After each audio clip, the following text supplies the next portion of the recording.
Hey guys, welcome back. My name is Jeremy. Welcome back to Books and Coffee, and today I have a book haul for you. I have not done one of these in since last year sometime, I'm sure. It's been a while, but we are back for another video, and I just got back from Starbucks because the channel is Books and Coffee, and this is coffee related. This is not actually coffee. This looks really white for some reason. It's much more of a kind of a caramel-ish type color, but what it's supposed to look like is that, and this is their iced chai tea latte, which is like my go-to drink.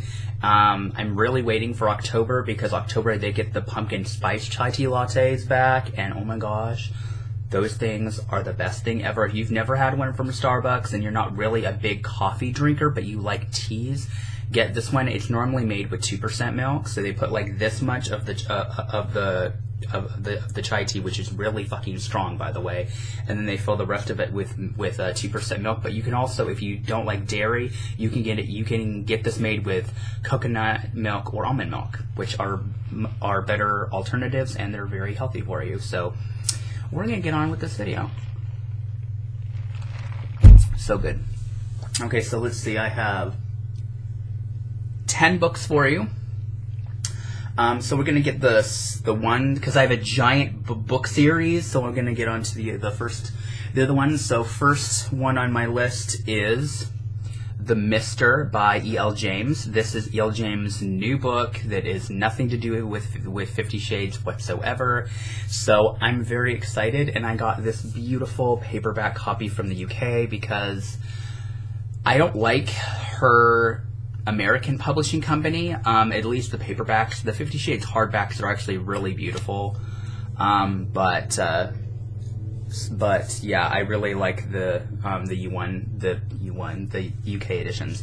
So this one is about a guy named Maxium and a girl named Alicia, and basically Maxium is, a very sex-driven type of guy, and of course it's E.L. James. Of course he would be, right? And basically the book starts out with him basically sleeping with his brother's wife when his brother died 2 days ago. So I'm like, okay, that's really kind of out there, I guess. And then he basically inherits his brother's estate, so he's now like a billionaire. Of course, billionaire status, of course, right? E.L. James, she's kind of known for that. And Alicia is his maid that works in the mansion, and they kind of do a love affair, love story. This is their love story. It's huge, 500 pages, of course. It's E.L. James. Every book she's ever written is at least 500 pages. This one is 522. I've read the prologue. Is it prologue? Yes, prologue and chapter 1. I thought I had a bookmark in here. I guess not. So I've read the first 22 pages of this, and the thing that I really love about this book so far is that when it's in when it's in Maxium's perspective, which is a really weird name for a male character, by the way, that's just really weird, Maxium, or maybe it's M-A-X-I-M. I'm going to go with Maxium because that's just what makes it sound logically correct. There's something in my eye. But anyway, whenever it's in his perspective, it's written in the first person, but whenever it's in Alicia's perspective, it's in third person. I've only seen one other author do both writing styles back and forth in one book, and that is with the Carve the Mark duology by Veronica Roth, and I loved that duology. I just never got around to reviewing them. I have the first book. I read the second book on my Kindle. I need to get the second book in hardcover, and then I may do like a duology review or whatever.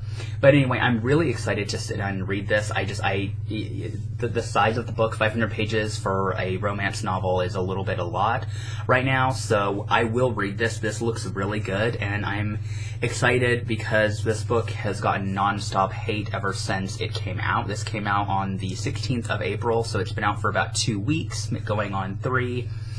But I'm excited. I'm not, like, the biggest fan of this cover. I mean, it's okay, but... But I'm... anyway, it still looks good, and I'm always looking for authors and giving them a better chance, just because the original 50 Shades series isn't, like, amazing. I kind of like to look at it as, like, a guilty pleasure. I acknowledge that it's massively problematic, and the relationship may not be the healthiest thing in the world, but they're still really fun books to read. I have no shame. I have no shame whatsoever. I read all kinds of erotica. So this is erotica. This is the U.S. edition one. I can't talk today. I'm sorry. The U.S. version said it's for mature audiences, but the U.K. Ones don't do that. But anyway, this is my first one. But talking about for 5 minutes. Great. Yeah. Great job, Jeremy. Next one I have. And okay, slight story before I officially show you the book. I was interested in the book You by Carolyn Kepnes because it's a Netflix TV show now, and the second season is supposed to drop, I think, sometime this year. I think it's going to have 10 episodes, and it's going to be loosely based on the second book of the series, which is, there's only 2, by the way. And so every time I ordered the first book in paperback with the original cover, it came in the worst condition possible. Really beat up, damaged, no matter where I bought it. Amazon, Barnes & Noble, Walmart.com, everything. And so after buying 3 different copies of them being complete shit, I was like, this is just ridiculous. And so then I was in my local Target several weeks back, and then I came across this cover of You. This is the Netflix TV show cover for the book, because they did a TV show cover for, because what a lot of people don't know is that the You TV show originally was a Lifetime original, but after the first season they dropped it because either it was too dark or too weird, or it wasn't doing very well in ratings. But just put it on Netflix, especially, and then call it a Netflix original, and people will flock to it. I did. I thought the first season was really, really good, and I loved it. I love really dark things in terms of books. And this, so I'm slowly reading this. I've only read the first chapter, but this book is like the epitome of creepy. Like, we're following this guy named Joe, who is stalking this woman named Beck. And it's so creepy because, how it starts out is, like, it's in his perspective, but, like, he kind of narrates like he's talking to the reader about her, but he's addressing it as you as in the reader, but it's really Beck. It's kind of creepy and weird to describe. And it says, you walk into the bookstore, you keep your hand on the door to make sure it doesn't slam. You smile, embarrassed to be a nice girl with your nails and are bare, and your V-neck sweater is bulged, and it's impossible to know if you're wearing a bra, but I don't think that you are. Like, it's creepy. It's really creepy, but it's so interesting. And I mean, I've only read the first chapter, which is only like the first 9 pages, but yeah, I think this is going to be the book. I mean, I was going to wait till October to read this because it sounds like, kind of an October spooky, creepy kind of book. But I don't know. I may end up reading. I think this is going to be a slow read for me. I think I might just, read this slowly because everyone says that this is the best book of the duology. A lot of people said the second book just isn't as good. So we'll see. But I also love this cover. There's a lot of people that were doing like this. Something like that with it. So yeah, that's this. I'm excited. Next book I have is The Savior by J.R. Ward. This is book number 17 of the Black Dagger Brotherhood series. The cover doesn't match the rest of the series. Why? Probably because this is not by the same publishing company. This is published through Gallery Books, which is a new adult imprint of Simon & Schuster. I have no idea what happened. This is one of those cases where the fans are not keyed into the information of what happened. The first 16 books were all published through New American Library, Battleline, all that, people. And so all the covers matched. My other hardcovers are over there, so I can't really pull one out.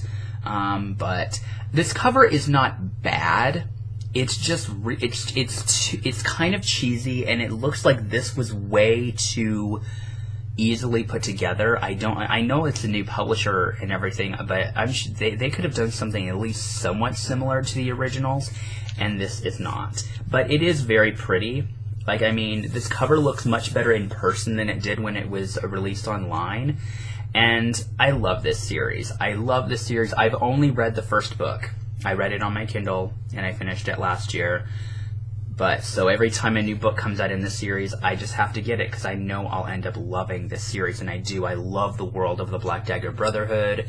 I love the stories, and yeah, so I can't really say anything. This is number 17. I've only read the first, so I have a lot to get caught up on. But this technically was a gift.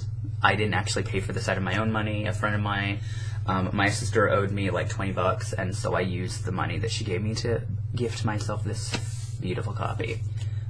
So that's the spine, the back, and it is over 400 pages. So, but anyway, without me blabbing, I'm very excited for this.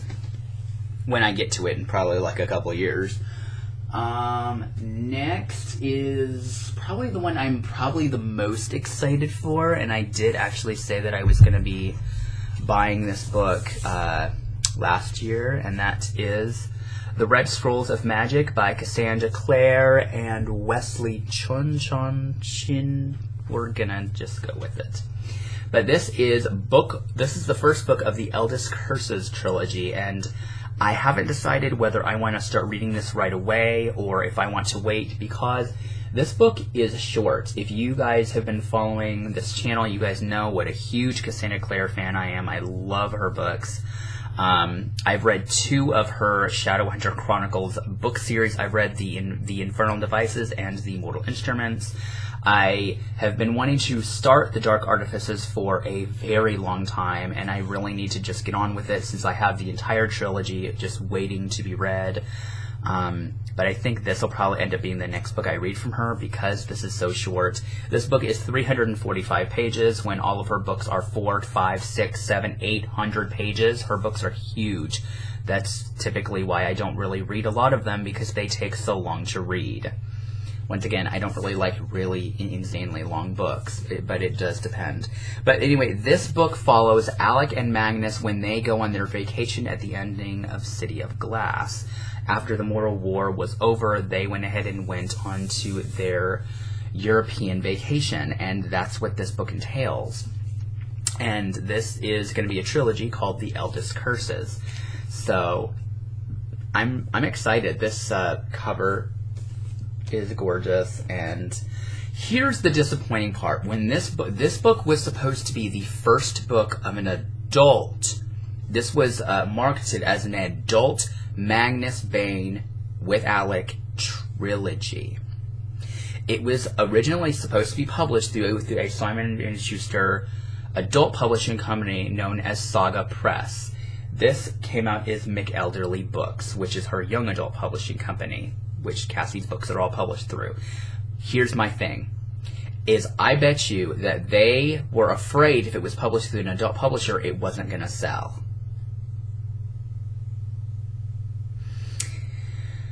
I was actually looking forward to it being an adult publishing company because I was thinking, okay, well, you know, it being adult, it'd be really interesting to see how different the writing may be, because, you know, when you're writing for adults, the writing's not going to be the same. It's going to be a little different, a little maybe edgier. Maybe we could get to see, you know, maybe more, I don't know, just different things from this world in a adult format. But I'm guessing there was a decision that was made or whatever. I don't really care. I'm sure this book is going to be amazing. I've read a few pages of it, and I love the writing, of course. So I'm very anticipating this to be a very great series as well, because I've wanted a series that focuses just on Alec and Magnus ever since I read the original 3 Mortal Instruments books. So I'm my expectations of this are quite high, but I think I'm more excited for this than reading The Dark Artifices right now, mainly because I don't really know those characters yet. So, and I know these characters really well. So, okay, so the next 6 books are all part of a huge series. And after, speaking of After, the After film, which is based off of the novel After by Anna Todd, released into theaters. I was able to go and see it. The movie was fantastic. I love the entire film. I know there's a lot of reviews on here on YouTube that a lot of people didn't like the movie from a lot of fans, but I really enjoyed it. I liked how different it was from the book, but it's still similar at the same time. Since I didn't have the books anymore, because I think I ended up getting rid of them, I gifted myself the entire series. So let's kind of maneuver these a little bit. And so with the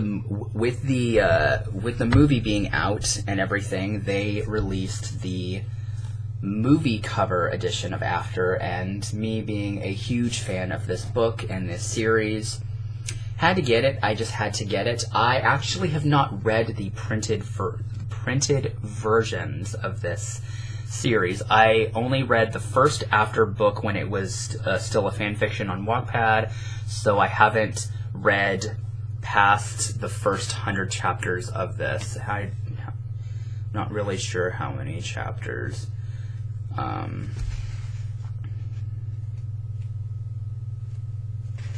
So yeah, okay, so this has 100 chapters. So I've read this entirety thing through the Wattpad version, but it's been almost 6 years since I read it, so I don't really remember a lot.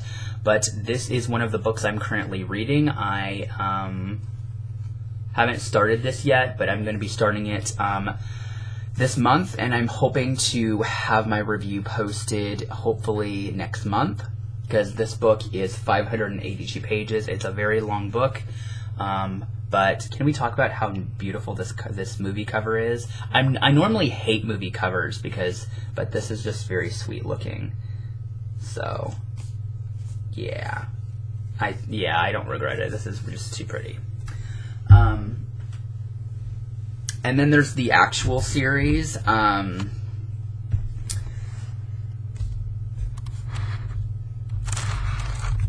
need a new desk. This one doesn't have enough room. So then we actually have the original cover of After, which looks like this, and it's I think this is going to be a lot of fun to read. So I'm excited. And then I have the second book, which is After We Collided. The third book, which is After We Fell, which is monstrosity. 800 pages. That's going to be a book. I'm probably not going to actually read out of this paperback copy knowing this book is going to be destroyed in the reading process. So I may end up just buying this and reading this one on my Kindle because this book is just a little bit too long. Like in general, I don't understand why that one is so big compared to the rest of the series. And then we have the last book of the series, which is After Ever Happy. A lot of people thought this title was really weird, but if you read it backwards, it's Happily Ever After. So, and I like the covers, but they're really nice covers, but they're also kind of weird covers as well. And every one of these books is at least 500 pages or more, including this one. This one ends exactly on 500 pages. So, and then the last one I have, which is full of dust, is a book I've actually never bought before. This one is called Before by Anna Todd. This one has a lot of side character POVs, and then we get to see stuff that happens before, after in Hardin's perspective. So yeah, this is going to be a fun series to read. I'm quite excited. And that's it. That's my book haul. I didn't mean to do this review, do this video for 20 minutes, but when I talk about books and I haul books, I tend to, go off on tangents and talk a lot. But anyway, this is one of the videos. I have a little bit of notes for my review of The Rifleman Season 3. Once again, it's really difficult to review a TV show when it doesn't follow a consistent plot line. That's just what makes it really difficult. And I probably should have just done a series review, but I love talking about The Rifleman, and I love talking about these characters. And Season 3 is probably one of my favorite seasons of the show. So that review will probably be posted. I'm probably going to film it tonight and then upload it during the week, like when I get home in the morning or whatever. So yes, I will talk to you guys soon. Let me know what you guys thought of all the books. What book, I say this every time I do a book haul, but what book do I have, what book did I haul that you guys are most excited for me to review? Just let me know in the comments, and until next time, I'll see you guys later. Bye.